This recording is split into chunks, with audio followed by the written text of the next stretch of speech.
She was choosing the wife of the one man who could never choose her. London, 1838. The list lay open on the mahogany desk, heavy as a verdict. 32 young women. 32 futures she had arranged with her own hand. Annabel Sinclair held the pen too tightly, her wrist stiff, as dark ink bled into the paper beside the first name. Lady Catherine Aldridge, 17 years old, £20,000 a year. The fire crackled in the hearth, but the Duke of Stirlington's study remained cold. October fog clung to the tall windows, erasing London beyond the glass, as if nothing in the world mattered beyond those pages. Annabel did not look up when she heard footsteps in the corridor. Firm, deliberate. The slow creak of the floorboards announced the approach of the man she had served for 3 months, long enough to recognize every shift in his mood by the sound of his boots alone. He entered without knocking. He never needed to. "Progress, Miss Sinclair." His voice was low, polished, empty, the voice of a man long accustomed to obedience. Annabel wet her lips and gestured toward the list without lifting her gaze. 32 suitable candidates, Your Grace, organized by fortune, lineage, and willingness to marry without delay. Silence followed. Then the soft creak of leather as he sat in the chair by the fire, always distant, always measured. Annabel felt the weight of that silence more sharply than any reprimand. "You are far too efficient, Miss Sinclair," he said at last. "Almost cruel." She raised her eyes. The Duke of Stirlington, 34 years old, bore the face of a man who had forgotten how to smile. A hard jaw, dark blue eyes, watchful, tired. Black hair brushed back with near military precision. He studied her the way he examined contracts. Analytical, detached, impersonal. Annabel lowered the pen carefully. "Cruelty would be leaving you without an heir, Your Grace. The list is practical. And your mother, the Duchess Dowager, wishes you married as soon as possible." Something crossed his face, too swift to name. A tightened muscle, a restrained flicker of feeling. Then, with a brief gesture, he closed the matter. "Continue. I want the first 3 fully assessed by Friday." Annabel inclined her head, gathering the papers with steady hands. They no longer trembled. Not since her second week in that silent house, but when he turned back to the fire, believing himself alone, Annabel saw it. Not the Duke, not the powerful man. She saw the solitude that lived inside him, the very same solitude she had carried for years. If you too cherish period stories, those that whisper like old letters and echo like longing hearts, leave your like and subscribe to the Countess's Tales. Your support allows these narratives to cross oceans and reach more souls around the world. And before you go, tell me in the comments which city and country you're watching from. It's always enchanting to discover how far our stories travel. Annabel Sinclair learned early that some women are born to observe, never to choose. At 26, the niece of a ruined baronet raised on the outer edges of aristocracy, she understood every unspoken rule and every invisible hierarchy that separated what was merely tolerated from what was truly accepted. She understood that world precisely because she had never fully belonged to it. With no dowry and no remarkable beauty, brown hair almost always pulled into a severe knot, honey-colored eyes no one ever praised, an unremarkable height that vanished in any crowded room, she accepted her invisibility with the same discipline she accepted her position as a secretary. The Duke of Stirlington required someone to organize his search for a wife, someone discreet, someone without illusions, someone who understood the rules of the game without needing to play it. She was perfect for the role. Annabel's uncle, Sir Geoffrey Sinclair, had died 6 months earlier, leaving her without home or income. The Dowager Duchess of Stirlington, a distant relation on her mother's side and the ruthless guardian of family convention, offered her the post. 3 months of work, lodging in the servants' wing, and a modest salary. In return, Annabel was to compile a restricted list of candidates and conduct private interviews to identify a suitable bride for the Duke. Nothing would be public. No young woman would be formally invited. No visits would be announced. No family would be permitted to mention the matter in drawing rooms or correspondence. Before the first interview, each candidate would receive a simple agreement, drafted by the family solicitor, binding her to absolute discretion regarding the conversations the existence of the list, and the Duke's criteria. Any breach, even an elegant whisper, would be considered a direct affront to the House of Stirlington. That was how the Duke wanted it. And yet London, in the autumn of 1838, still buzzed with speculation. There were no notices in the papers, no strategic balls, no conspicuous visits. But there were absences, declined invitations, young women who vanished for an entire morning and returned quieter than before. Little was said, but everything was observed. The Duke of Stirlington, widowed for 4 years, had finally accepted the necessity of an heir. But he would not court, he would not dance, he would not waste time on ceremony. He delegated everything. He ordered Annabel to choose for him.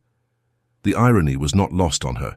Every name she wrote was a sentence, passed on young women reduced to aristocratic currency, and on herself, who would never appear on any list.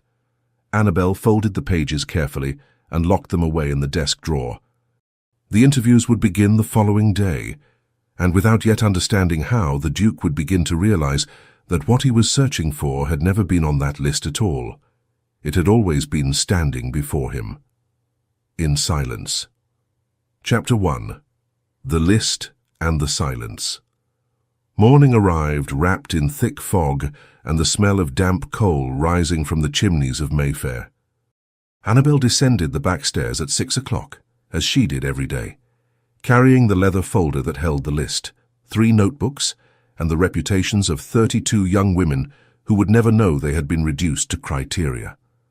The kitchen buzzed with heat and voices, yet no one looked at her.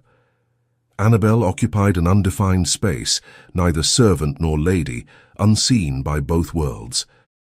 She took cold tea from an abandoned tray and made her way to the Duke's study before anyone could speak to her. The main corridor of Stirlington House was everything the servants' wing was not: wide, silent, lined with Persian rugs that swallowed sound.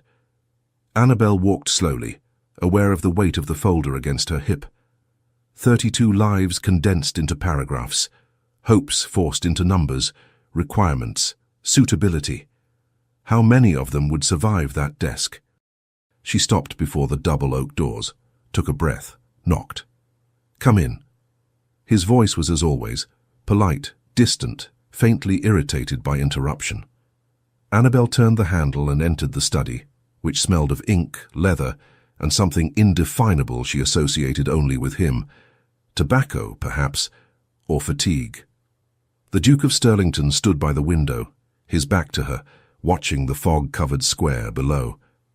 He wore a dark waistcoat over an immaculate white shirt, no coat, an informality she would never comment on, yet one that made her feel she had stepped into a space that was not hers. "Good morning, Your Grace." He did not turn. "The interviews begin today." It was not a question. Annabel placed the folder on the desk. "Yes, Lady Catherine Aldridge at 10, Miss Louisa Hargrove at noon. Lady Philippa Crowe at 3. Do you know them?" "Not personally." "But you have opinions." Annabel hesitated. He still was not looking at her. His hands were clasped behind his back, shoulders tense beneath the silk waistcoat. In the reflection of the glass she could see his severe profile, the sharp line of his jaw, his eyes fixed on something she could not reach. "Lady Catherine is young," she said at last. 17. Too fragile, according to several accounts. "Miss Hargrove is more suitable. 21, educated in France, an avid reader. Lady Philippa—" She paused, choosing her words. "Lady Philippa is ambitious." "And what does she want?" "A dukedom." Silence. Then something like a laugh, too brief to truly be one. "Honest, Miss Sinclair." "You hired me to be honest, Your Grace." He turned. His eyes, dark blue, almost black in the grey morning light, met hers with calculated intensity. He crossed the room slowly, his boots marking the floor with a rhythm Annabel knew by heart. He stopped 2 paces away, too close. "Do you believe marriage should be a transaction?" he asked, his voice low, almost curious. Annabel held his gaze. "I believe marriage is a transaction, Your Grace. It always has been. Some people simply have the luxury of pretending otherwise." Something shifted in his expression. Not softness. Recognition. Brief, restrained, unwelcome. "You don't pretend," he said. "Do you, Miss Sinclair?" "I don't have that freedom, Your Grace." He tilted his head slightly, studying her as though seeing her for the first time. Annabel felt heat rise along her neck, but did not look away. She did not show how unguarded that gaze made her feel. "3 candidates today," he said, stepping back half a pace. "You will interview them first. Assess suitability, temperament, intelligence. Then I will see them briefly. 15 minutes each. You intend to choose a wife in 45 minutes. I intend to delegate the choice to someone more qualified." Annabel blinked. "Me? You know my requirements. You compiled the list. You understand what this house needs." He picked up a sealed letter from the desk. "Choose for me, Miss Sinclair. Choose the Duchess I should have." The words hung in the air like thick smoke. Annabel tightened her grip on the folder until the leather pressed into her palm. "And if I choose wrongly?" He looked at her over his shoulder. For the first time there was no indifference in his gaze. There was weariness, deep, irreversible. "It is impossible to choose more wrongly than I would on my own." Then he left the study, leaving her alone with the list, the responsibility, and the unsettling realization that perhaps he did not truly see who stood before him. Annabel sat in the velvet chair that had never been offered to her, opened the folder, and began to read. Lady Catherine Aldridge, 17 years old, blonde hair, blue eyes, considerable fortune, fainted during a storm at the last ball of the season. She crossed out the name. If she was to choose the woman who would share the Duke's life, sleep beside him, bear his children, grow old in that house while Annabel returned to her silent existence, then she would choose someone worthy, even if it cost her more than she was willing to admit. Chapter 2. The Silent Observer. Richard Alcott, Duke of Stirlington, recognized a mistake the moment he made it. His occurred at 9:30 that morning when he told Miss Sinclair to choose for him. Not because the task itself was improper. She was meticulous, discreet, far too intelligent for the position she held, but because he said it while looking directly at her. And because for the first time in 3 months, he noticed that her eyes were not simply brown, they were honey-colored in clear light. Amber when she lowered her head, old gold when she was irritated. He should not know that. Richard crossed the main hall of Stirlington House with deliberate strides, ignoring the butler attempting to hand him correspondence. He had 2 hours before the first interview. 2 hours to remind himself that Annabel Sinclair was an employee, a distant relation, impoverished, who had accepted the position because she had no alternative. She was not a woman he should notice. He entered the library, closed the door, and went straight to the brandy hidden behind the volumes of Blackstone. He poured himself a generous measure, drank half in one swallow, and rested his forehead against the mahogany shelves. 4 years. 4 years since Eleanor had died in childbirth, taking with her the child who would have been his heir. 4 years of duty performed mechanically, of empty corridors, of nights too long to be filled by silence alone. Eleanor had been chosen by his parents, beautiful, suitable, perfectly indifferent to him. Their marriage had lasted 3 years of polite courtesy and 2 separate bedrooms. She died never knowing that Richard spent his nights reading, simply to avoid returning to the bed where she slept like a marble statue. He had stopped trying to love her 6 months into the marriage, but he had fulfilled his role, buried her with honor, observed mourning, and now he was expected to do it all again. Choose another suitable woman, another transaction, another life arranged to function, never to be lived. Richard glanced at the pendulum clock. 9:50. Miss Sinclair would already be preparing the blue drawing room. There was no reason to go there. He went anyway. The blue drawing room lay on the 2nd floor, a formal space in deep blue and gold, a room Eleanor had never used. Richard stopped before the half-open door, concealed by the shadow of the corridor. Annabel stood by the window, adjusting a floral arrangement recently brought in by a maid. She wore her usual dark grey dress, simple, severe, high-necked. Her hair was pinned into a bun so tight it looked uncomfortable. She was not beautiful by society's definition, but there was something in her movements, precise, economical, assured, that held the eye. Annabel studied the arrangement for a moment, then, without hesitation, removed 3 white roses and tossed them into the fireplace. Richard almost smiled. Almost. She turned sharply as if sensing the weight of a gaze. Their eyes met through the narrow opening, brief, electric. Annabel lowered her eyes, offered the faintest curtsy, and returned to the desk. Richard stepped back. He was behaving like a fool. He descended the stairs and locked himself in the study until noon, when the butler announced Miss Hargrove's arrival. He entered the blue drawing-room at 12:15. Annabel sat on a side chair, hands folded in her lap, expression neutral, the same one she wore as armor. Miss Louisa Hargrove, 21, curls perfectly arranged, emerald green dress, smiled with trained politeness. Richard conducted the interview correctly. Questions, proper answers, everything as expected. When he asked whether she had read Rousseau, her discomfort was immediate. When he asked about intellectual pursuits after marriage, the reply came too rehearsed. She was exactly what he had asked for, and exactly what suffocated him. He ended the interview too early and left the room before he could reconsider. 10 minutes later, Annabel knocked on the study door. "With all due respect, Your Grace, I believe you sabotaged that interview." Richard looked up. "Sabotaged? You were unnecessarily cruel to that woman." She was irritated. For the first time, she made no effort to conceal it. "Miss Hargrove was suitable," she continued. "If you wanted something different, you should have been clear before asking me to compile the list." Richard leaned back in his chair. "But what about you, Miss Sinclair?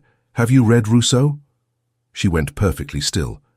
"That is irrelevant, Your Grace. Answer the question." "Yes, I have." "And what did you think of him?" Annabel drew a measured breath. "Interesting ideas about liberty, abhorrent ideas about women." Something close to laughter crossed his expression. "Abhorrent. He believed women should be educated to please men. That is abhorrent." Silence. Then Richard asked the wrong question. "Why are you here, Miss Sinclair?" She met his gaze. "Because women without dowries and without protection do not choose, Your Grace, and invisibility is preferable to begging." The answer was too clean to ignore. "Forgive me," he said quietly. "No, I ask your pardon. I should not have asked." Annabel turned to leave, then paused. "I sent word earlier cancelling Lady Catherine Aldridge's interview. Lady Philippa will arrive in an hour. I suggest courtesy." She left the door ajar.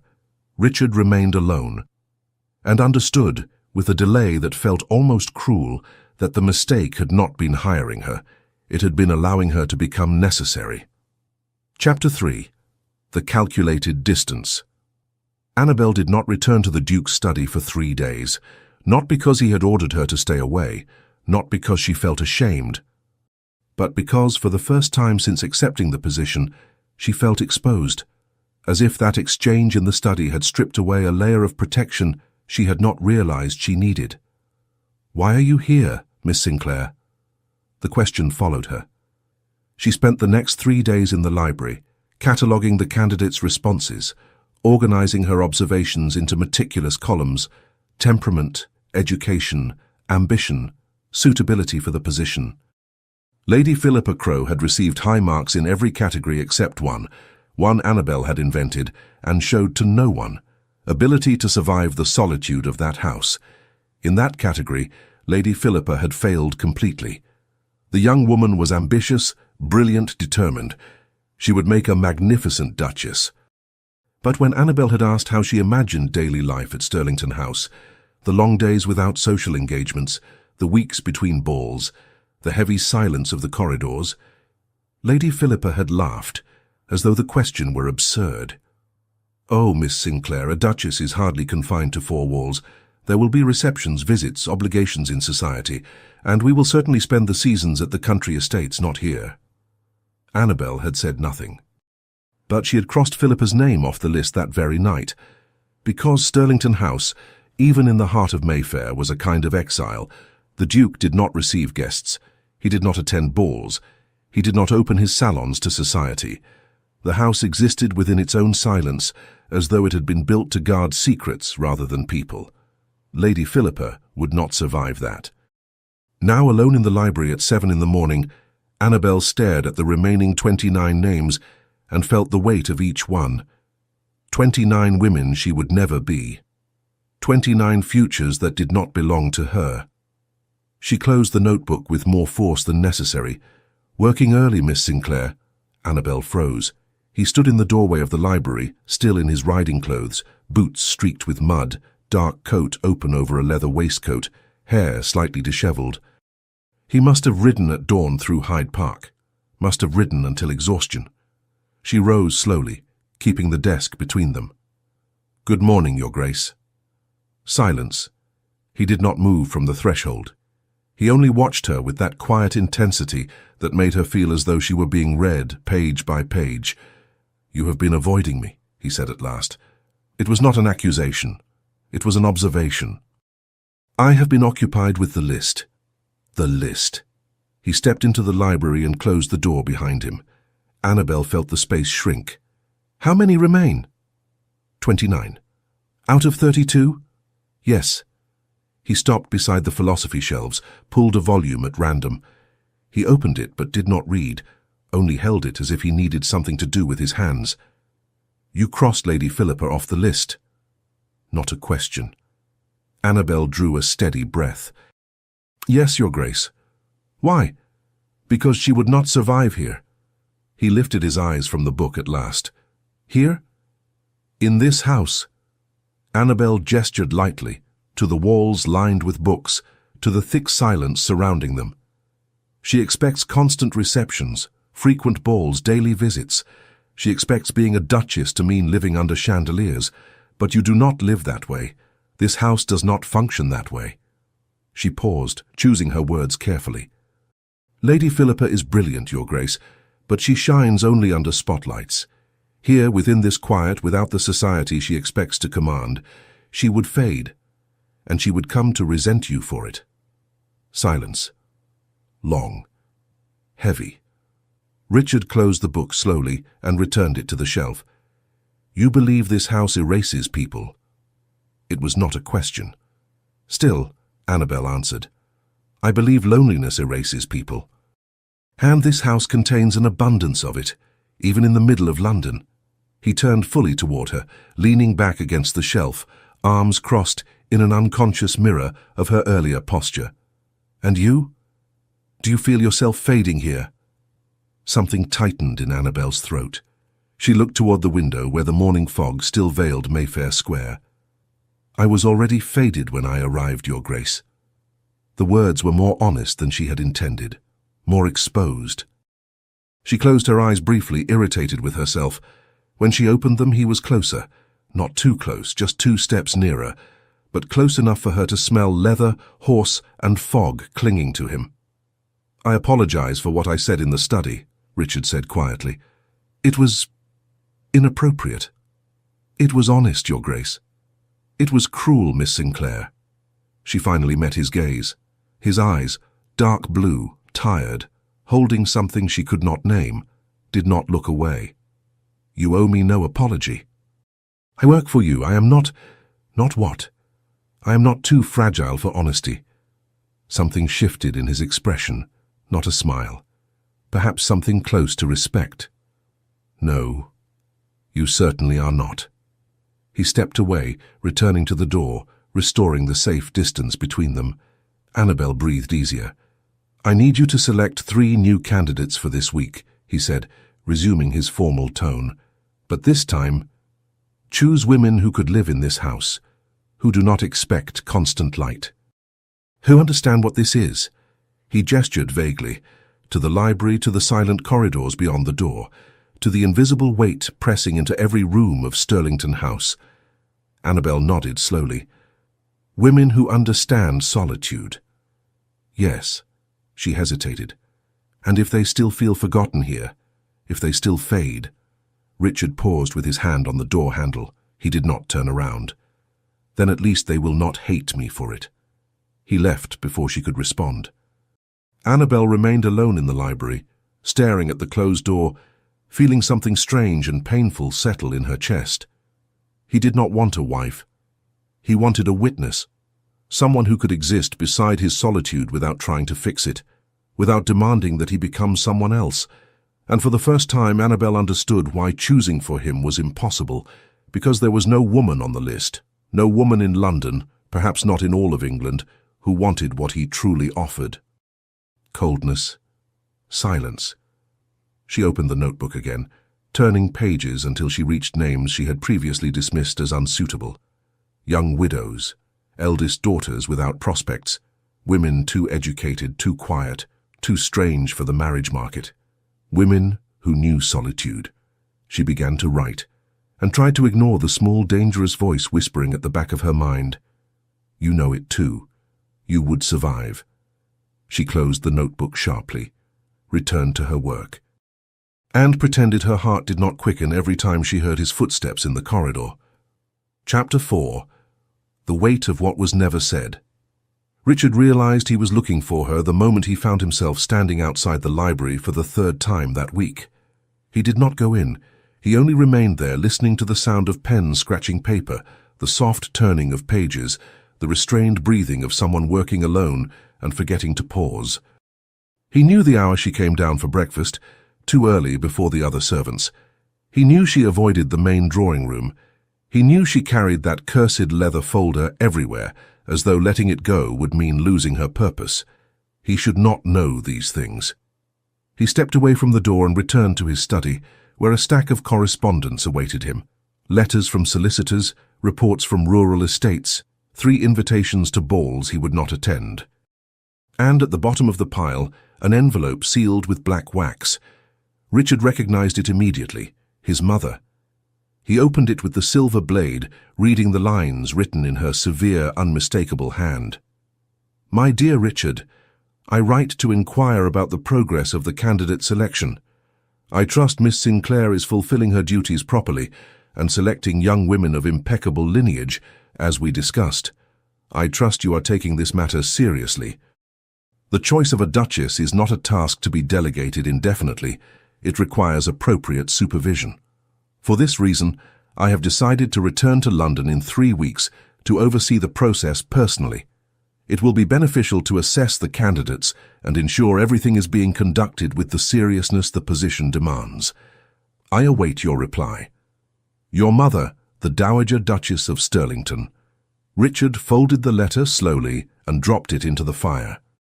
His mother had always known exactly where to bury the blade, not in what she said, but in what she implied. I trust you are taking this seriously, as though he were still a child incapable of judgment, as though he required supervision, as though Eleanor had not been precisely the kind of appropriate choice that had destroyed any illusion that marriage could be anything other than a cold contract. Perhaps she was right. He poured himself brandy, though it was barely 10 in the morning, and watched the flames consume the paper. In 3 weeks his mother would arrive and demand results, demand to meet the future Duchess, demand that he stop delaying the inevitable. He finished the drink in one swallow and left the study before he could think too much. He found Miss Sinclair in the Winter Garden. He had not expected that. She never went to the Winter Garden, or so he believed. Yet there she was, standing beneath the glass structure Eleanor had commissioned and never used, observing the wild rose bushes that had grown unchecked for 4 years. She wore a dark cloak over her grey dress, but no gloves. Her bare hands held an open notebook, and she wrote with restrained urgency, as though afraid of losing her train of thought. Richard paused at the threshold, watching. She did not notice him. She was completely absorbed, brow furrowed, lips moving silently as she counted something, lines perhaps, names. Then a gust of cold wind swept in through the partially open door, and Miss Sinclair shivered, the notebook slipping from her grasp. Richard moved before he thought. He picked it up and handed it back, realizing too late that he was standing too close, that he could see the faint flush on her cheeks from the cold, that there was a small scar on her left temple, nearly invisible. "Your Grace," she said, startled, "I did not know you were here." "Neither did I know you were," he replied. She took the notebook quickly, holding it against her chest. "I was making notes about the candidates." Richard glanced around the abandoned garden, to the tangled roses, the fogged glass. "Here? I need quiet to think. The library is not quiet enough? It is too quiet." She looked away. "I apologize. I should not have come here without permission. This house is far too large for me to care where you work, Miss Sinclair." She nodded, but did not move. She trembled slightly, too proud to admit the cold. Richard removed his coat. "Take this." Her eyes widened. "Your Grace, I cannot—" "You can." His voice was firm. "I will not have my secretary fall ill out of pride." She hesitated, then accepted. The coat was far too large. The sleeves swallowed her hands. The fabric still held his warmth. Something tightened painfully in Richard's chest. "Thank you," she murmured. He inclined his head and turned away, needing distance. Air. Anything but the sight of her, wrapped in something that belonged to him. "Your Grace?" He stopped without turning. "The new candidates," Annabel said hesitantly. "I have reduced the list to 5. Quieter women, but... Some are widows. One is 32. Another is the daughter of a viscount. They are not what society would expect." Richard glanced back over his shoulder. "And what do you think?" "I think they are honest, that they do not expect to be saved." She hesitated. "I think they understand the cost of things." He studied her in silence, recognizing in her steady gaze something dangerously close to understanding. "Schedule the interviews."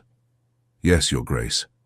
Richard left the winter garden before he could commit a greater mistake, such as asking why she understood that cost so well, or why that cold, forgotten place suddenly felt less empty when she stood within it.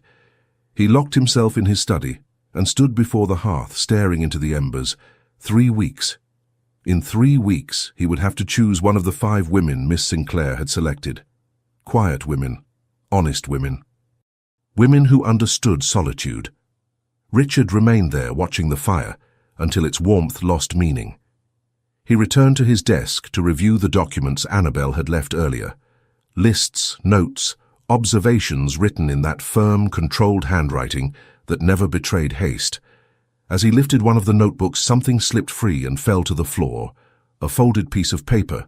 It was not part of the list. It bore no seal, no address.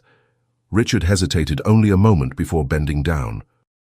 The paper was old, the crease worn from repeated folding, the ink slightly faded. He should not read it. But he did. "Annabel, if all goes as promised, I will return before winter. I cannot offer guarantees, only the certainty that I think of you every day. Wait for me. J." There was no date, no full signature, only that initial, too careful to be casual, too old to be recent. Something shifted inside Richard's chest. He folded the paper again, with the care one uses to close something that does not belong to them. He studied the open notebook on the desk. In the margin of one page, nearly erased by time, was a brief note. He promised he would return. Nothing else. No lament, no anger, no continuation. Richard understood then, uncomfortably clearly, that Annabel's story was not the story of a woman abandoned. It was the story of a woman who had waited. And when the waiting was not fulfilled, she had continued. And now she was here, choosing a wife for him. There was no reply written, no demand, no plea, only silence. He returned the paper to its place between the pages, exactly as he had found it, as though he had never seen it, as though that past still deserved the privacy she had never demanded. But something had changed, because now he knew. Annabel Sinclair was not merely someone who understood solitude. She was someone who had lost the only future she had ever dared to want, and remained, worked, served, chose for others, without ever demanding that someone choose her. Richard extinguished the candles in the study one by one, and stood for a long moment in the darkness. In 3 weeks he would have to choose a wife. What he did not yet know, and what troubled him more than it should, was whether he could accept that, after that, Annabel would simply walk away. Chapter 5. The Invisible Criterion. Annabel woke before dawn with her stomach clenched, as if her body had understood first what her mind refused to name. She dressed in the dark, lighting only one candle so she wouldn't wake the maid in the adjoining room. She pinned her hair into her usual severe knot, fastened the charcoal grey dress, the same colour as always, and went down the servants' stairs with the leather folder pressed tight to her chest. Stirlington House was still asleep. There was the distant rustle of kindling being arranged, the muffled snap of a newly lit fire somewhere deep inside the building, and the careful creak of floorboards beneath her steps. Even in the heart of Mayfair, the residence kept a silence of its own, not the absence of sound, but the constant presence of something that never quite left. In the library, Annabel lit the candles one by one. The golden light opened timid circles on the table, refusing to reach the darkest corners, as if even brightness respected the boundaries of that place. She laid out the papers with method. 5 names, 5 possible fates, the first at the top, as if order could impose a kind of justice. Mrs. Helena Ashton, 32, widow of a naval captain. Annabel read the notes for the 4th time. Educated, sober, no scandal, widowed 3 years, no children, a steady reader, correct French. Considered too reserved for grand drawing rooms. Perfect. She closed her eyes for a moment and felt the thought slip in like a cold draught. She would survive here. She would understand him. She would be suitable. And you would return to being invisible. Annabel opened her eyes, irritated, as if the thought itself were a moral flaw. She took her pen, dipped it into ink, and began to draft questions. What do you consider loyalty? Her hand stopped mid-line. Loyalty. The memory came with an abrupt sharpness. Yellowed paper, folded and unfolded so many times it carried the scent of drawers and old winters. Ink slightly faded, still firm. If all goes as promised, I will return before winter. Wait for me. Annabel drew in a breath. Her throat tightened too fast, and that infuriated her even more. She slashed through the question with excessive force. The ink spread as if the page had bled. She wrote another question, safer, colder. How do you imagine days without social obligations? Practical, harmless, no traps. The faint sound of a chair being moved behind her made the back of her neck go rigid. Annabel didn't turn. The Duke had entered the library without announcing himself and had taken an armchair near the shelves. A book lay open in his hands. He turned pages with too much attention for a man who wasn't truly reading. Annabel kept writing, trying to ignore the weight of his presence behind her.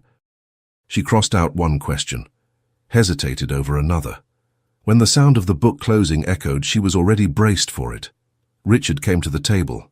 His eyes went at once to the dark lines slashed across the paper. Loyalty, he read quietly. Her face warmed. I decided it was inappropriate, too personal.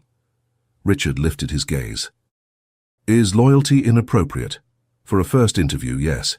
He picked up the forgotten pen and rolled it between his fingers, a gesture too absent to be entirely casual. And what do you consider appropriate?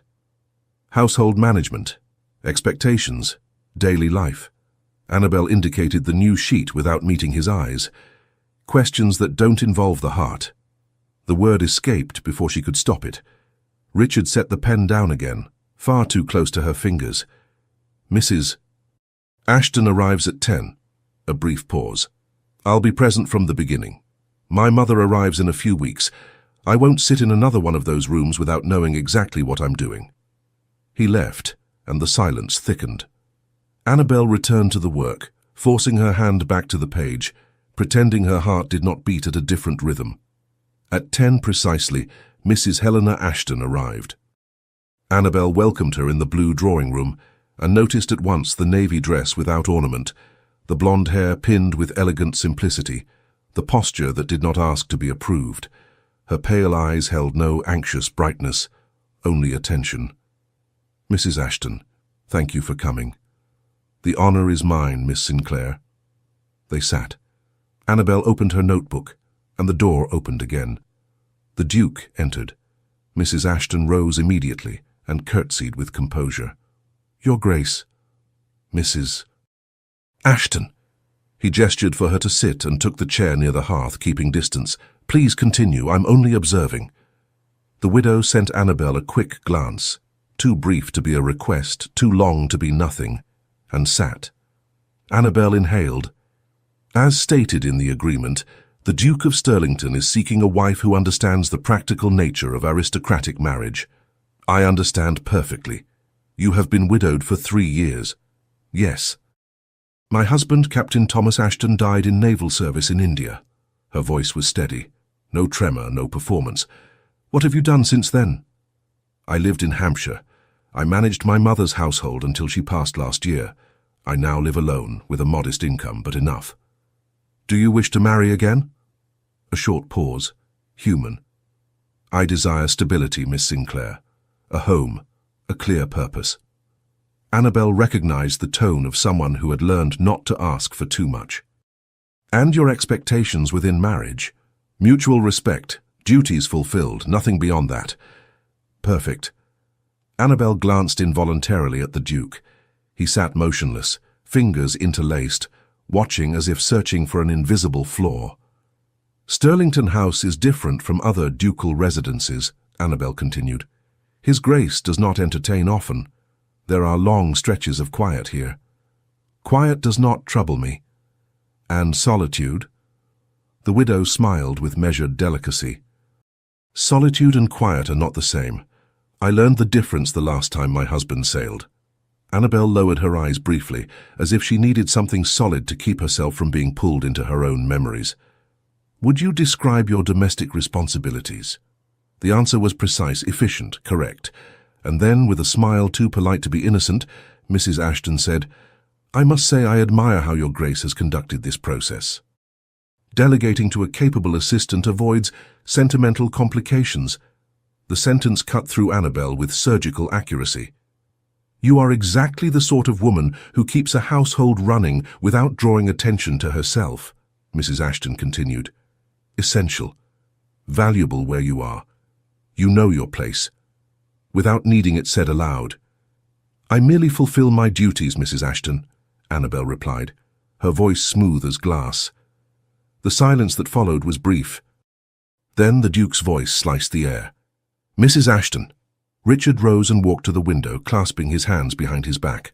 The fog outside suddenly seemed easier to face than what was in the room. "You said you value quiet. What do you do when there is nothing to do?"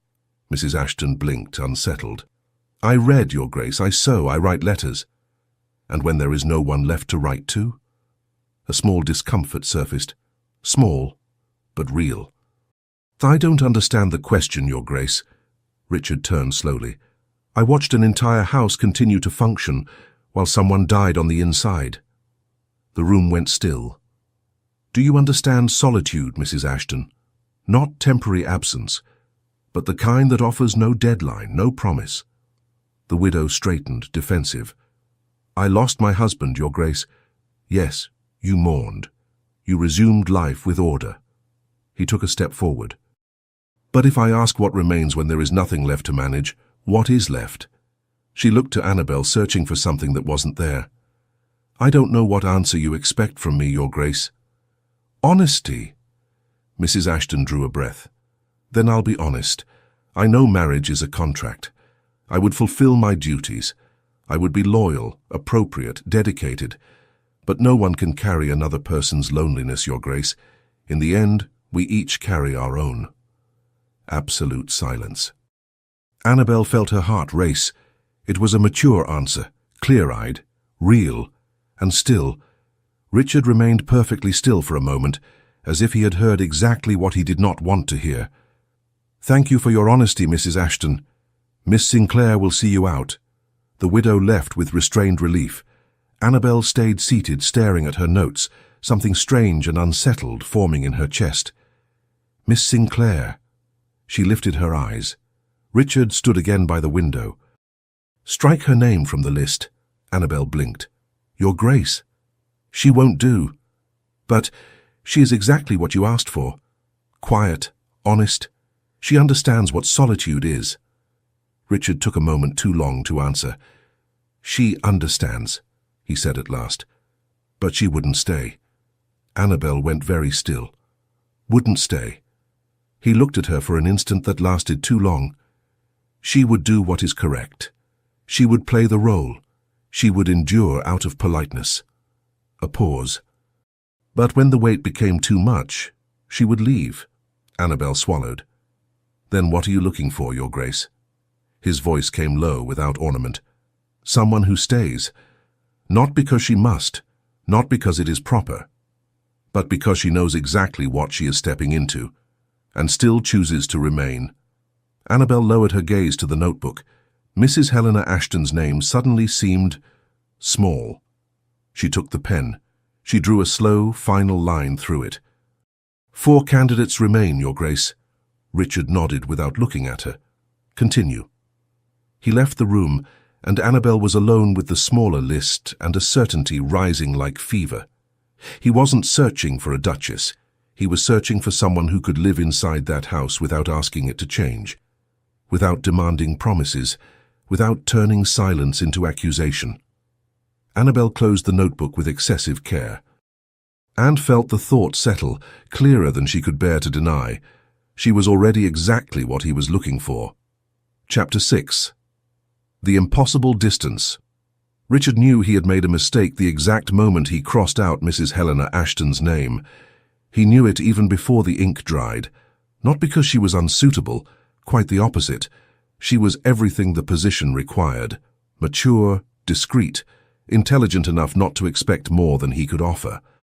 A woman who would understand the silence of Stirlington House as part of the arrangement. That was precisely the problem. 2 interviews later, the list felt smaller than it should have been. In the days that followed, Richard found himself inventing reasons to eliminate every remaining name. A poorly placed pause. An answer that was too correct. An enthusiasm too carefully measured. None of it was real cause. After the last interview, he locked himself in his study and stood before the cold, unlit fireplace, his hands resting against the marble, breathing as though restraint itself were a physical exertion. Someone who stays. Not because she must, not because it is proper, but because she knows exactly what she is stepping into, and still chooses to remain. The words had escaped him too easily. Too much truth, too much exposure, and Annabel had heard them. He closed his eyes, trying to reconstruct the mask he had worn for 4 years, since Eleanor's death, since the day he learned that feeling was a luxury a duchy could not afford. But the mask would not settle back into place, because the problem was not the candidates. It was the woman judging them, judging. Annabel sensed the change before any order was given.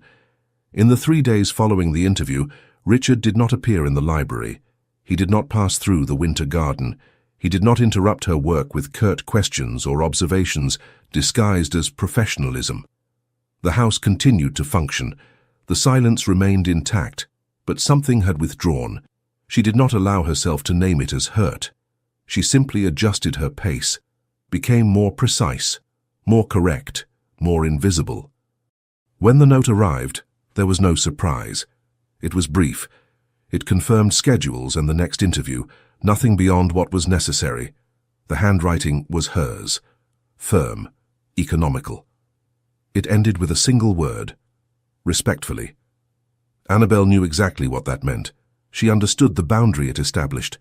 It was formal distance, precisely what was expected of her, and precisely what hurt the most.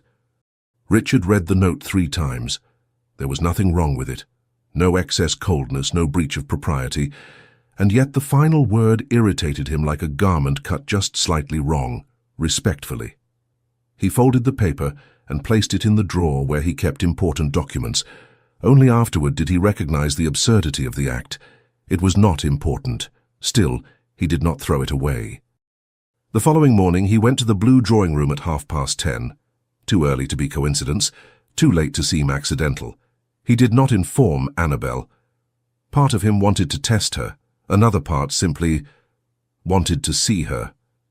Annabel was alone in the blue drawing room when she heard his footsteps. She did not turn at once. She adjusted a chair that was already aligned, checked the papers on the table. Control was a language she spoke fluently. "Your Grace." She made a brief curtsy and returned to her task as though his presence were ordinary, as though her body had not reacted before her mind could intervene. "I arrived early," he said. "Yes, Your Grace, you did." She did not lift her eyes. Richard asked about Miss Vale. Annabel answered with efficiency, too intelligent, too honest, unadorned. Then he said almost absently, "Honest like you?" The air shifted. Annabel tightened her grip on the edge of the table. "I am not a measure of anything, Your Grace." It was true, or at least what she had repeated to herself for years. Richard studied her for a moment too long. "Would she survive me?" he asked. "I believe she would, Your Grace." Annabel chose her words carefully.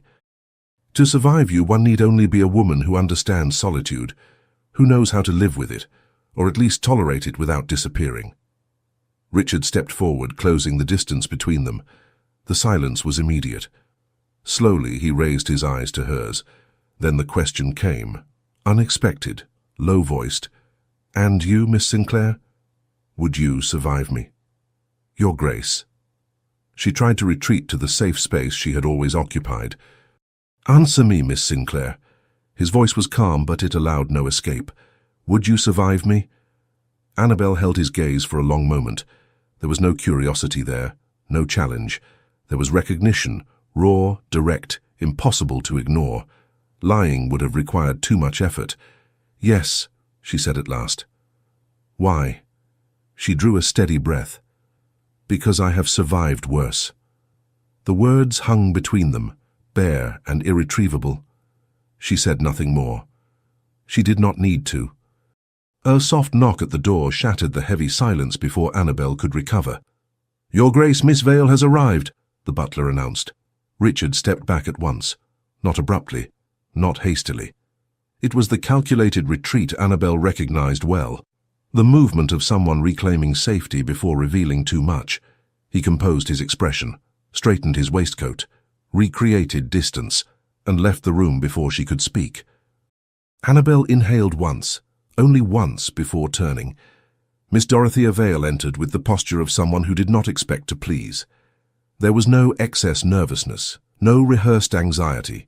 Her dress was simple, well kept, without any attempt at display. Her gaze was too steady for a woman who still believed she might be chosen. Annabel recognized it at once. This woman knew the same kind of invisibility, the kind that does not shout, does not protest, settles slowly until it feels natural.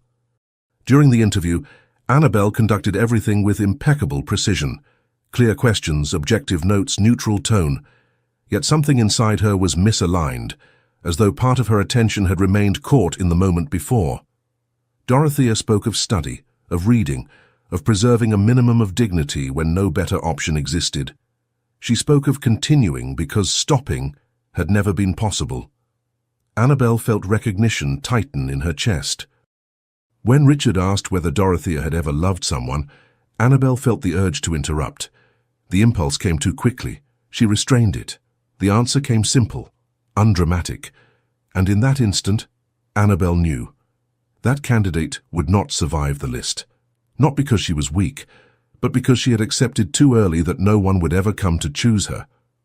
When Richard asked Annabel to strike the name, she noticed his gaze, direct, deliberate, unsparing. "She is you, Miss Sinclair," he said. The words struck with precise cruelty. There was no anger in them, only calculation. She has already accepted the place the world assigned her. Annabel did not argue, because she knew he was right, and she knew with painful clarity that he was saying it to keep her distant. She lowered her eyes, crossed out the names slowly, as though the gesture carried moral weight. "3 candidates remain," she said, keeping her voice steady. Richard ordered her to continue and left. Annabel remained alone in the blue drawing room, the list now smaller, the ink still fresh across the names, and the realization imposed itself with uncomfortable clarity. He was not eliminating women. He was eliminating every alternative that did not require him to admit what he already saw. Somewhere in the quiet of that house too large for its occupants, Annabel understood something even more dangerous. Richard did not see her as an employee, nor as a distant relation.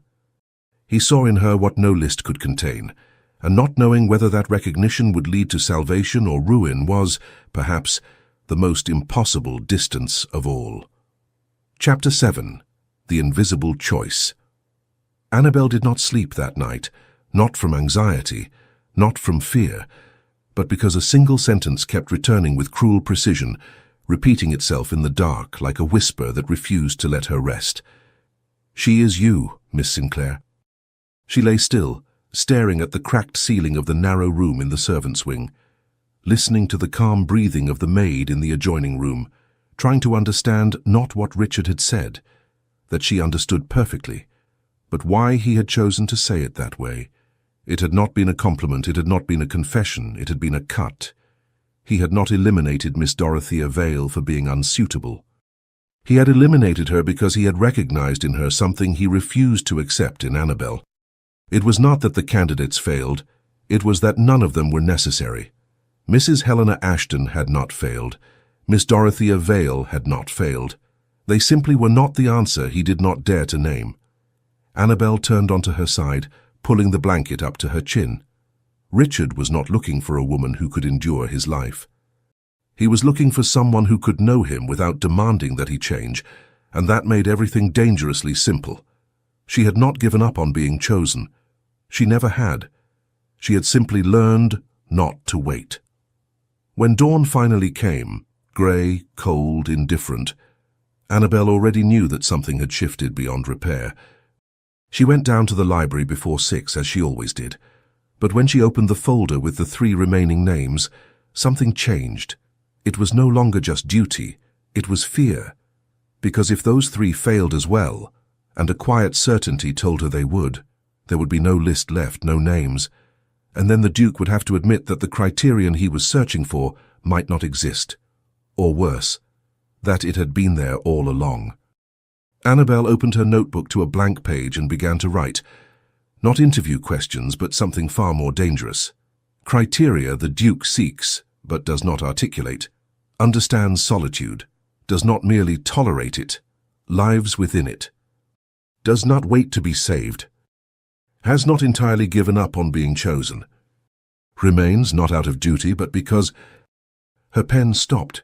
She stared at the unfinished line. Because what? Because she loves. No, Richard was not looking for love. Because she belongs? Perhaps.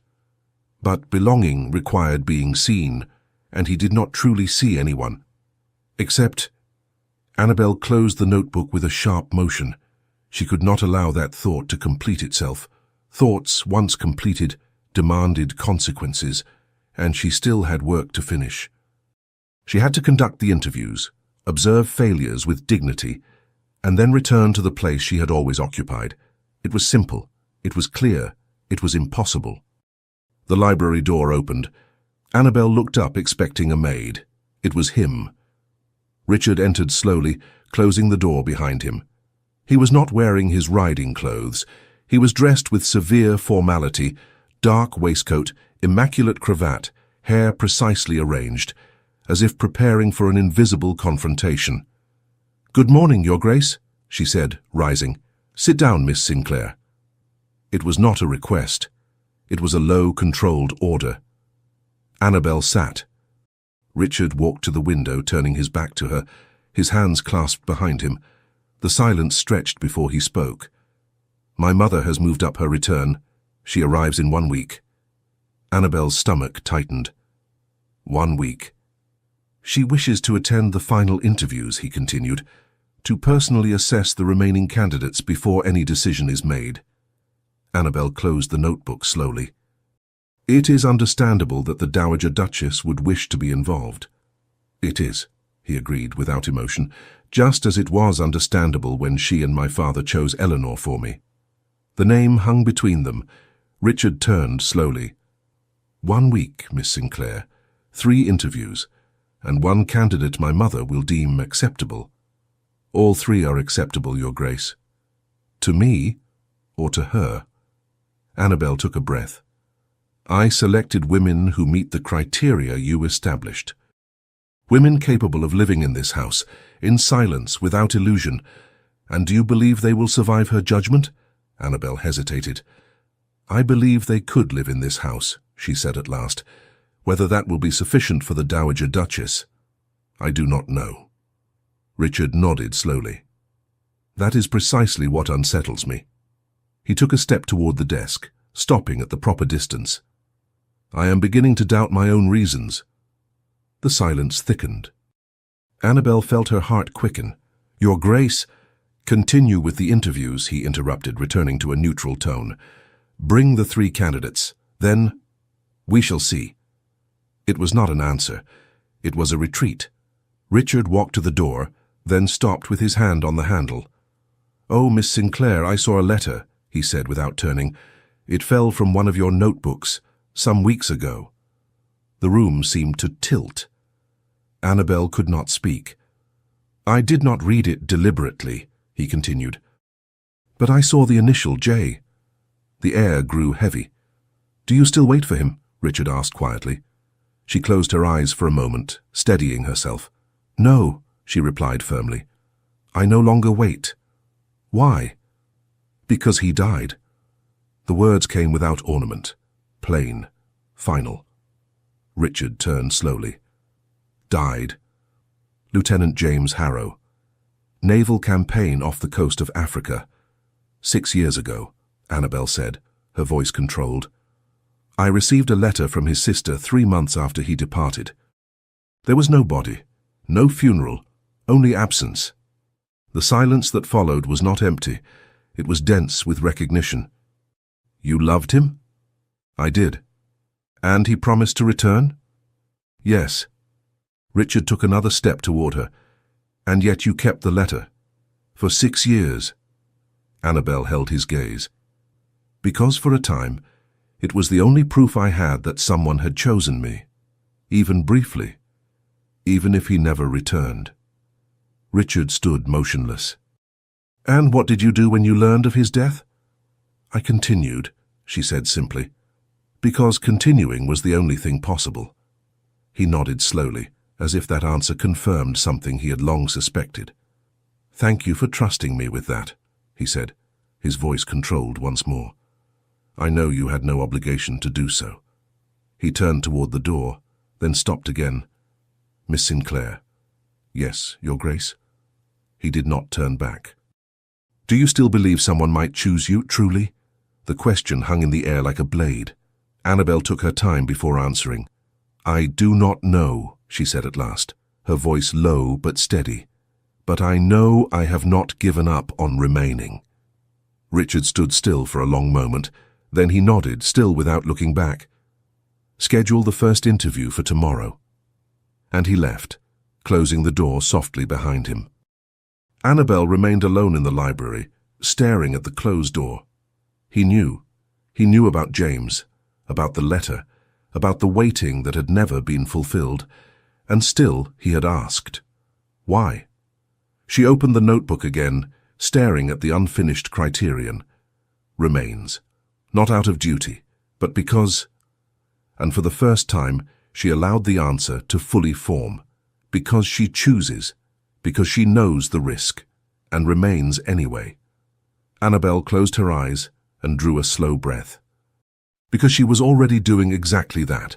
She was already remaining, already choosing, and that realization frightened her more than any possible rejection ever could. Chapter 8. The Judgment. Richard knew he was postponing something. Not the inevitable, not yet, but something moving too quickly to be ignored. He knew it the moment he left the library, leaving Annabel alone with a question he himself was not ready to answer. He knew it when he ordered the third interview to take place the following day. As if obeying protocol might still offer the illusion of control. He knew it as he stood motionless before the office window, watching November fog settle over Mayfair, trying to convince himself that real choices still existed. There were choices, but none of them felt right. He poured himself a glass of brandy, though it was far too early to justify it. He did not drink. He merely held the glass for a moment, as if the weight of the crystal might anchor him. 1 week. In 1 week his mother would arrive, or so it was meant to be, and he still had nothing that could honestly be called a decision. The third interview took place on a particularly cold morning. Richard entered the blue drawing room precisely at 11. Annabel was already there, seated at the table, notebook open, her expression carefully neutral. The perfect mask of someone who had learned how to disappear when necessary. "Good morning, Your Grace. Miss Sinclair." He took the armchair near the fireplace, maintaining the proper distance, and waited. Miss Abigail Norwood arrived moments later, 26 years old. Her simple moss-green dress, brown hair pinned with functional care, observant eyes, not anxious, not hopeful, watchful, a governess, respectable family, a substantial dowry, exactly the kind of choice Annabel would make. The interview proceeded without fault. Education, expectations, a clear understanding of marriage as a practical arrangement, nothing out of place, until the question of solitude. "Solitude does not frighten me, Miss Sinclair," Miss Norwood said, after a brief pause. "But insignificance does. I have spent too long being invisible. If marriage means only continuing in that state..." She drew a breath. "I would rather remain as I am." The silence that followed was absolute. Richard noticed the exact moment Annabel understood. Her fingers tightened around the pen with restrained force, because Miss Norwood had just voiced something Annabel would never allow herself to say aloud. Richard stood. "I thank you for your honesty, Miss Norwood. Miss Sinclair will be in touch." The young woman inclined her head briefly and left without haste, without humiliation. The door closed. "Cross her name off," Richard said. Annabel did not move. "Your Grace..." "She is unsuitable." She was honest. She understands solitude. It is exactly what... "She understands that she will not accept being forgotten," he interrupted, turning toward her. "And she is not wrong." Annabel lifted her gaze. "Then what remains, Your Grace?" "We have eliminated all who understand solitude, all who are honest, all who do not wait to be saved." Her voice remained controlled, but something new had entered it. "What else are you searching for?" Richard held her gaze for a long moment. "I do not know." It was an incomplete answer, and they both knew it. Before another word could be spoken, the door opened. "Your Grace," the butler announced, visibly tense. "My apologies for the interruption." "The Dowager Duchess has arrived." The air changed. "My mother?" Richard asked, though he already knew. "She arrived a few minutes ago. She awaits you in the main drawing room." She was not meant to be there, not yet. "Tell her I will join her in 5 minutes." The butler withdrew. Richard turned back to Annabel. She remained seated, pale now, holding her notebook as though it were an anchor. "Miss Sinclair..." "Go, Your Grace," she said, rising with impeccable dignity. "I will prepare the information on the remaining candidates. I shall be available when the Dowager Duchess requests me." There was nothing in her tone that allowed intimacy, nothing that allowed retreat. "Thank you," he said, and left. The Dowager Duchess of Stirlington stood waiting, still wrapped in her travelling cloak. "Richard. Mother." She assessed him with surgical coolness. "You look hesitant. I did not expect your arrival so soon." "Evidently not." She removed her gloves with precision. "But I deemed it prudent, especially after learning that you have yet to choose a wife." "The process is ongoing." "It has been ongoing for months," she corrected. "And I have yet to approve any outcome." "It is practical." "Practical would be accepting one of the suitable young women I selected." She moved toward the window. "And yet all have been dismissed. Because they were unsuitable, or because they did not correspond to what you refused to name." Silence. "I will not repeat Eleanor," Richard said at last. "Eleanor was appropriate. Eleanor was lonely. This house never made her happy." The Duchess remained still. "Bring me the candidates," she ordered. "Tomorrow I wish to see them, and then we shall speak." She turned toward the door, then paused. "And the secretary?" Richard's heart accelerated. "Miss Sinclair?" "Yes, I know I hired her, but ensure she remains where she belongs. Competent people are useful, but roles must not be confused," and she left. Richard remained alone. His mother had arrived ahead of schedule. The candidates were about to be judged. Annabel would be observed. Nothing had been decided, but for the first time, he knew he could no longer pretend that it had. Chapter 9. The Choice. She sat on the edge of the narrow bed, still fully dressed, staring at the small window that faced the back of the estate. The moon was hidden behind thick clouds, and London seemed to have vanished beneath November's dark shroud. The Dowager Duchess had arrived, not in a week, not in two, now, immediately. As if she knew, with the sharp instinct of a woman who had controlled this family for decades, that something was wrong. And it was. Annabel pressed her forehead into her hands and breathed with controlled difficulty. Tomorrow she would conduct the final 2 interviews. Tomorrow the Dowager Duchess would be present, watching every word, every gesture, every hesitation. Tomorrow Richard would have to choose. And it would not be her. It could not be. Because even if he wanted to, and Annabel did not know if he wanted to, did not know if what he felt was choice or simply exhaustion from dismissing every other option, his mother's presence made it impossible. Dukes did not marry impoverished secretaries, not in front of their mothers, not without scandal that would destroy reputation, position, everything. Annabel rose slowly, crossed to the small chest of drawers, and opened the bottom drawer. At the very back, wrapped in a faded handkerchief, lay the letter. James's last letter. Wait for me. She held it for a long moment, feeling the worn paper, the faded ink, the weight of a promise that had never been fulfilled. Then, deliberately, she walked to the candle on the bedside table and held the letter over the flame. The paper caught slowly. The ink blackened. The words disappeared. The promise became ash. Annabel watched until there was nothing left, only dark fragments floating briefly in the air before falling onto the porcelain dish. I will not wait for ghosts anymore. She had already chosen Richard, and if, by some miracle, he ever looked at her and chose her, it would be because he saw who she truly was. If he did not choose her, she would survive, as she always had. Morning arrived grey and cold. Annabel entered the blue drawing room at 9 o'clock, an hour before the first interview. She needed time. She needed silence. She needed to prepare to conduct these meetings as though her heart were not on the verge of breaking. She arranged the chairs, checked the tea, opened her notebook. 2 candidates remained. Miss Caroline Whitley, 24, daughter of a deceased viscount, a reasonable income, never once received a proposal. Miss Jane Thornton, 29, widowed, 3 years, no children, considered too reserved. Annabel stared at the names and felt something tighten in her throat. Both were worthy. Both would survive this house, and both would fail the moment the Dowager Duchess decided they were not acceptable. The door opened. Annabel lifted her eyes, expecting a maid, but it was him. Richard stepped inside and closed the door behind him.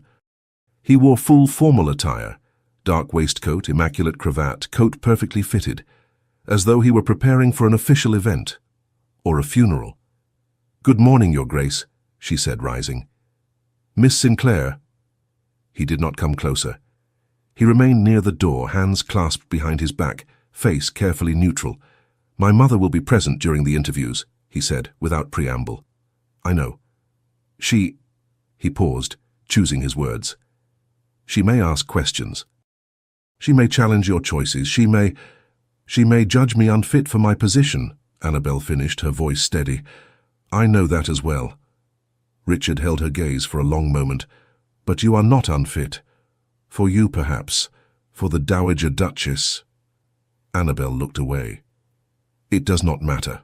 I will conduct the interviews as I always have. Professionally. And then, once Your Grace chooses one of the candidates, I will return to my place." "Your place," he repeated, and something tightened in the words. "Yes." Richard took a step forward, as if he were about to say something. He opened his mouth, closed it. His gaze shifted to the window, to the fog covering the garden outside. Annabel watched the struggle unfold in his face.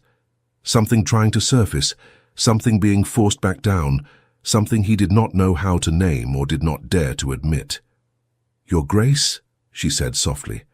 He looked at her again, and for the first time, Annabel saw something fracture in that controlled mask. "Miss Sinclair, he began, his voice lower than usual. The door opened abruptly. They both turned. The Dowager Duchess stood in the doorway, dressed impeccably in deep burgundy, her face a mask of icy disapproval. Her eyes, identical to her son's, scanned the room with surgical precision. The distance between them, too short. The tension in the air, visible. The way Richard had positioned himself between Annabel and the door. "Richard," she said sharply. "Miss Sinclair, how convenient to find you talking." Her tone made it clear she did not believe in conversation. Richard stepped back at once, recreating the proper distance. His face returned to neutrality, but not quickly enough. His mother had seen. "Mother, you arrived early." "I prefer punctuality." The Duchess entered, closing the door behind her with deliberate control. "The candidates will arrive in an hour, I assume." "Yes, Your Grace," Annabel answered, finding her voice. "Excellent."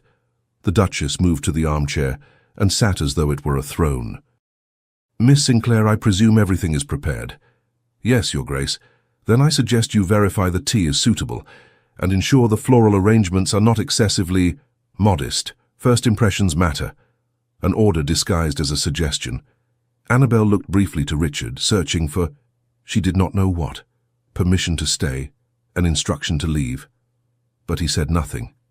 He only held her gaze for an instant, too long to be casual, too short to be a promise. Then he gave the smallest, almost imperceptible nod. "Go." Annabel bowed and left quickly, closing the door behind her with careful softness.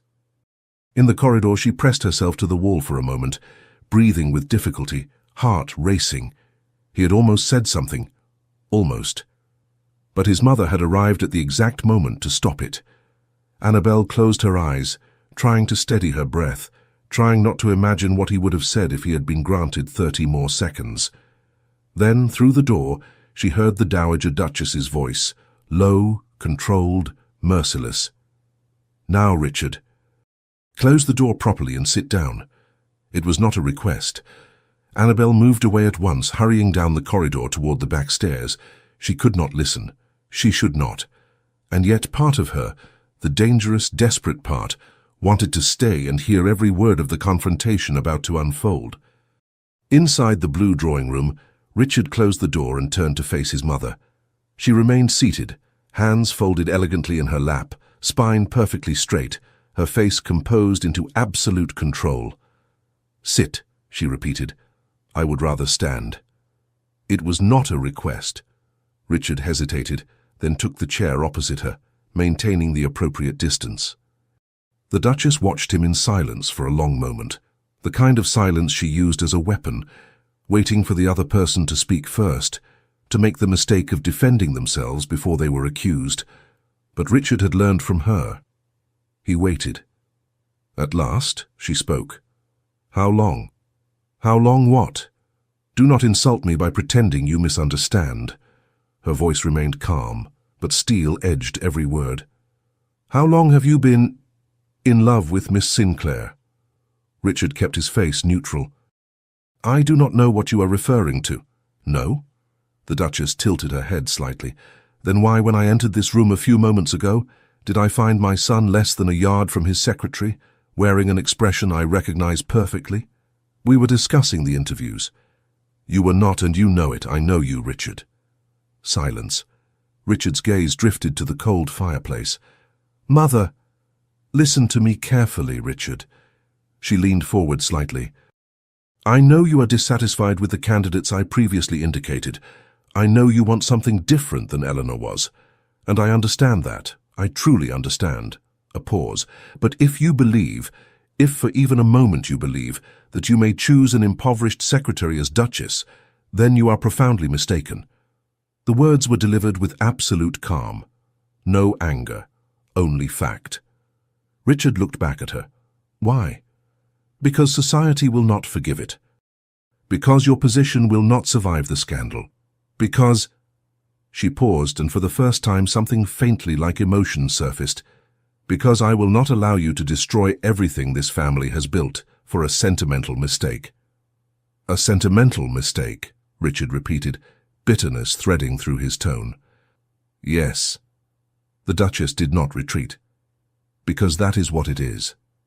You are confusing gratitude with affection. You are confusing presence with suitability.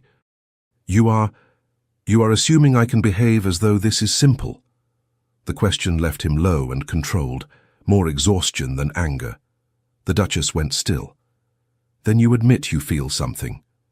Richard did not answer immediately, because admitting it was not the problem. The problem was everything that would follow. He looked away. He knew exactly what he felt. He knew Annabel was the only one who understood this house. He knew she stayed when every other woman would have fled. He knew her presence made the silence bearable instead of suffocating. What he did not know, what he did not dare to claim, was whether he had the right to turn that into a choice. "I see you do not know what to do," the Duchess said, reading his silence with merciless accuracy.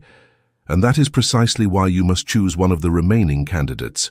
Today, before hesitation becomes an irreversible mistake." Richard lifted his eyes. "And if neither of them will do, then choose the least unsuitable." Her voice did not shift. "But choose, Richard, because if you do not, I will do it for you. And this time, I will not accept refusal." She rose, smoothing her skirt in restrained, almost ceremonial movements. "The interviews begin in 40 minutes. I will be present." A brief pause. "And I will observe not only the candidates, but you as well, and Miss Sinclair." She walked to the door, then stopped before leaving. "One last thing?" "Yes, Mother." She did not turn. "If you truly care for Miss Sinclair, if there is any genuine feeling there, and not merely emotional convenience, then the best thing you can do for her is let her go. Because if you try to make her Duchess, society will destroy her, and you—" Her voice dropped by only a fraction. "You will watch it happen, exactly as you watched it happen with Eleanor." The door closed softly. Richard remained motionless in the center of the room, staring at the dead fireplace. His mother was right. If he chose Annabel, society would punish her. The whispers would come first. Discreet, polished, poisonous. Then accusations. Then the constant suspicion of opportunism. Then the relentless scrutiny of every gesture, every silence, every smallest mistake. And he would watch her shrink under a title she never asked for, exactly as Eleanor had shrunk. Richard closed his eyes and breathed in slowly. 40 minutes. 40 minutes to choose between what he wanted and what he believed was right. And for the first time since inheriting the dukedom, he understood with disturbing clarity. Perhaps he had never been made to choose without destroying someone in the process. Chapter 10. Belonging. Richard stayed alone in the blue drawing room for nearly 20 minutes after his mother left. He did not go to the window. He did not touch the papers on the table. He simply sat there before the dead fireplace, as though any movement might fracture something he was still trying to understand. If you truly care for Miss Sinclair, the best thing you can do for her is let her go. The sentence made sense. It always had. His mother understood the world in ways he never fully had. The unwritten rules, the polite cruelty, the way society punished anyone who dared to step outside the place assigned to them.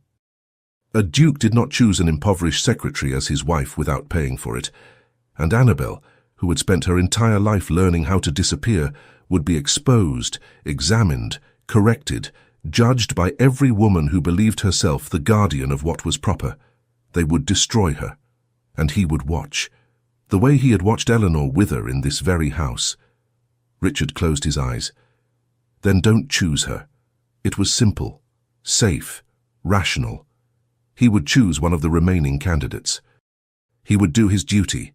He would hand his mother what she demanded. He would protect Annabel from a weight that would break her. And he would spend the rest of his life waking beside someone suitable, while the only person who truly mattered remained invisible, a few corridors away. Until she did not remain anymore. Until she left. Richard opened his eyes. No. The word arrived with a clarity that allowed no negotiation. He would not repeat Eleanor. He would not pretend again that suitability was enough. He would not spend decades justifying a decision he already knew would be wrong the moment it was made. Because for the first time in 4 years, he was not only avoiding pain, he was choosing. And if society judged him, let it judge. If his mother disapproved, let her disapprove. Annabel was not Eleanor. She had not been shaped to be a duchess, but Annabel was not merely someone who would survive this house. She was someone who knew him. She knew the way he shut himself away when he was too tired to explain.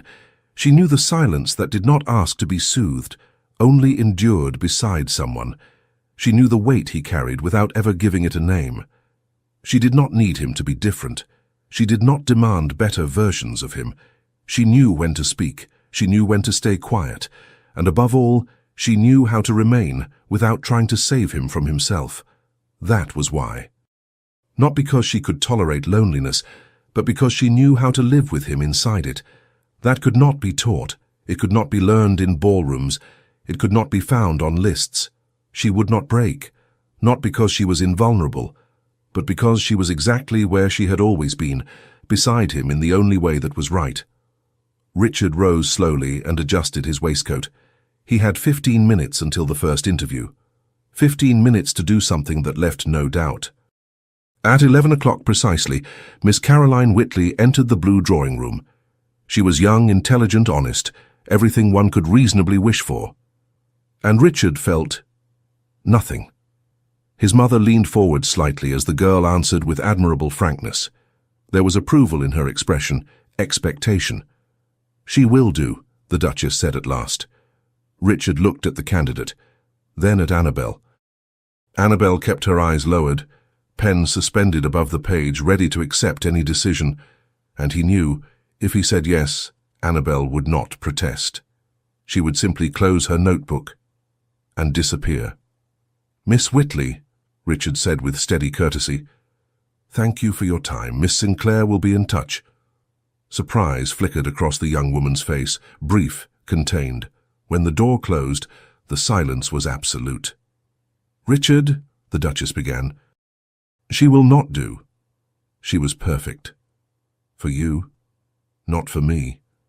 His mother stared at him, cold as cut crystal. "Then what impossible standard is this that eliminates every suitable woman?" Richard did not answer immediately. He looked at Annabel. "Mother," he said at last, "I need Miss Sinclair to answer a question." "That is inappropriate." "Then stay," he replied, never raising his voice. "But I need to hear her answer." He turned to Annabel. "Annabel!" The name sounded too intimate in his mouth. "Why do you still remain?" She drew a breath. For the first time since the beginning of this process, she did not try to hide. "Because I choose to," she said, barely above a whisper. "Because I know the risk. I know what I could lose, and I choose to stay anyway." "Why?" he asked. Annabel lifted her eyes. "Because belonging to this silence is better than being seen anywhere else." The words held in the air. Something inside Richard finally clicked into place. He turned to his mother. "There will be no second interview.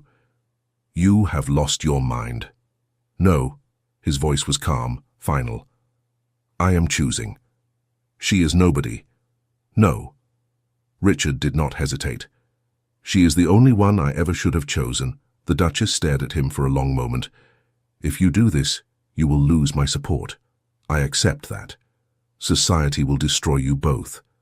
Then let it try." She turned and left without another word. Richard knelt before Annabel, not like a man begging, but like a man finally accepting a truth he had resisted for far too long.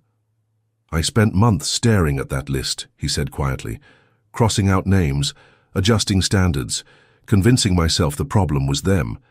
Annabel did not move, she only listened. "I thought I was looking for someone strong enough for this house, someone who could endure the silence, someone who would not demand more than I could give." He breathed in slowly. But none of them did. None of them stayed. None of them felt enough. He raised his eyes to hers. "Because what I was looking for was never on that list. It never was." Silence. "It was in front of me the entire time," his voice faltered, not from excess emotion but from accuracy. "Watching, understanding, knowing exactly when to speak and when not to. Annabel felt her chest tighten. I only lacked the courage to accept it. She swallowed. To accept what? Richard did not hesitate. That I am not looking for a woman suitable for the world. A pause. I am looking for the one who already knows me. The silence between them changed weight. I do not offer you ease, he continued, nor protection from the judgment that will come. His gaze held hers. I offer something more honest. He lifted his chin slightly. The choice I was afraid to make. His eyes did not leave hers. Annabel Sinclair, will you be my wife? Annabel closed her eyes for a moment. Not because she doubted what she felt, but because she understood exactly what that choice would demand. I am afraid, she whispered. I know. And still, out of everyone, I choose you. Annabel took a steadying breath. Then I accept. Richard smiled, not with triumph, but with late recognition. For the first time, he had chosen someone he truly wanted, someone perfect for him. Epilogue. Ashcombe Estate, Kent, May 1839. Annabel noticed the change in the very first silence. It was not the heavy silence of Stirlington House, the kind that echoed through corridors too long and memories that never settled. This was different. A living silence, broken by wind moving through the trees, by distant birdsong, by footsteps on damp earth. Ashcombe had always existed. It had always been his, but it had never been lived in. They were married there, without London, without a season, without approval. A local vicar, 2 witnesses, spring still undecided. Richard wore the same dark coat he always did. Annabel wore a simple pale dress, hastily fitted by a village seamstress. There were no distinguished guests, no music but the wind, no speeches. There was only the choice. When the vicar asked if they accepted one another, Richard answered without hesitation. Annabel took 1 second longer, not from doubt, but from full awareness of what she was doing. Then she said yes, with the same quiet steadiness with which she had always remained. Nothing in the world changed that day, but everything changed for them. Now, weeks later, Annabel sat near the window of the low-ceilinged country sitting room, looking out over green fields that stretched as far as the eye could see. Fresh air flowed freely, carrying the scent of cut grass and wildflowers. She wore a simple dress, sleeves rolled up, her hair loosely pinned. Here, no one expected her to be flawless, only present. You're unusually quiet. Richard's voice came from the garden. He stepped in through the open door without coat or cravat, his shirt sleeves rolled to his forearms, unthinkable in London. Annabel smiled faintly. I'm realizing I can breathe here. Richard stopped beside her, looking out over the fields. So am I. There had been a time when he believed silence meant absence. Now he understood. Silence itself had never been the problem. It was the place where it was enforced. The letters didn't arrive today, Annabel said. They won't, he replied. I asked that all social correspondence be held in London. She looked at him. Your mother didn't like that. My mother dislikes many things, he said calmly. And yet the world keeps turning. Annabel studied his profile. There was something different about him, not exuberant happiness, but openness, as if his body had finally unlearned the habit of constant defense. You're not worried about what they'll say? Richard considered it. I am. Then he shrugged. Just not enough to go back yet? She nodded. Society had not forgotten them. It had not forgiven them. It had simply been kept at a distance. And for now, that was enough. Do you know what they said about you in London this week? Annabel asked gently. I imagine nothing kind. They said the Duke of Stirlington has become eccentric, that he avoids events, that he hides in the countryside with his unsuitable wife. Richard smiled, a real smile, uncalculated. I've been called worse. He sat beside her, close enough that their knees touched. And you? He asked. Do you regret it? Annabel did not answer immediately. She looked out at the fields, the open sky, the quiet freedom of the place. No, she said simply. But I know this isn't permanent. One day we'll have to return. I know. And when we do, it won't be easy. It never is. She rested her head against his shoulder. But here, she murmured, here we can just be us for a while. Richard wrapped an arm around her. I spent years believing that being a duke meant staying where one was expected to be, he said softly. Now I know it also means choosing when to step away. Annabel closed her eyes. Nothing was resolved, nothing was guaranteed. But on that distant estate, far from drawing rooms and whispered judgments, they were not surviving.